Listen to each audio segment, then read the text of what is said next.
একটা সিম্পল কথা আমাদের সবার মধ্যে প্রচলিত আছে, চাইনিজ জিনিস মানে কোনো কম মেন না। ওয়েল, আবারও সেটা প্রমাণ হলো। ভারত অপারেশন সিঁদুর কমপ্লিট করার পর এটা ক্লিয়ার ছিল যে পাকিস্তান কিছু না কিছু একটা আবার চেষ্টা করবে। মাথায় তো ভালো বুদ্ধি নেই, তাই কি আর করার আছে। 15টা শহরকে ভারতের টার্গেট করেছিল মিসাইল আর ড্রোন দিয়ে। অফিসিয়াল স্টেটমেন্ট যে রিলিজ করা হয়েছে সেখান থেকেই দেখতে পাচ্ছেন শহরগুলো হলো অবন্তিপুরা, শ্রীনগর, জম্মু, পাঠানকোট, অমৃতসর, এরকম করে সোজা গুজরাতের ভুজ পর্যন্ত। মানেটা হলো বর্ডার এরিয়াতে যতগুলো পরপর রাজ্য আছে সবকটা রাজ্যকেই টার্গেট করেছিল।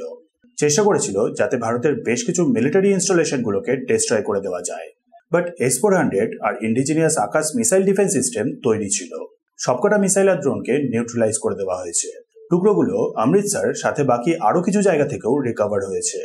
এবার যেহেতু পাকিস্তান ভারতের মিলিটারি ইনস্টলেশনগুলোকে টার্গেট করেছিল, তাই ভারত পাকিস্তানের ভেতরে ঢুকে ঢুকে বিভিন্ন জায়গায় পাকিস্তানের ডিফেন্স সিস্টেমগুলোকে টার্গেট করা শুরু করে দিয়েছিল। লাহোর এরিয়ার ডিফেন্স সিস্টেমটাকে তো পুরোপুরি নিউট্রালাইজ করে দিয়েছে। বলা হচ্ছে এতে ইসরায়েল মেড হারব ড্রোনগুলোকে ব্যবহার করা হয়েছিল, সুইসাইড ড্রোন যেগুলোকে বলে। লঞ্চ করার পর সোজা টার্গেটকে হিট করে সেলফ ডিস্ট্রাক্ট হয়। কিন্তু এটাও জানা উচিত ইসরায়েলি ড্রোন ম্যানুফ্যাকচারিং কোম্পানির সাথে আদানি ডিফেন্সেরও একটা কানেকশন আছে। মানেটা হলো হতেই পারে ড্রোনগুলো ইন্ডিয়ান মেড, অর্থাৎ ভারত ইচ্ছে হলে যখন খুশি যত খুশি প্রডিউস করে যেতে পারবে। বাট এই সবকিছুর মাঝে চাইনিজ মেড ডিফেন্স সিস্টেমটা একটু এক্সপোজ হয়ে গেছে। পাকিস্তানের কাছে আছে চাইনিজ মেড HQ-9। ভারত থেকে ড্রোন ঢুকলো, তার আগের দিন মিসাইল ঢুকলো, প্রিসিশন গাইডেড বম্ব ঢুকলো, but Chinese made air defence সিস্টেমটা ঘুমিয়ে থাকাটাই প্রেফার করলো। এই মুহূর্তে লাহোর মনে হচ্ছে কম্প্রোমাইজড। নেক্সট এরপর কি হবে সেটা আবার দেখার বিষয়।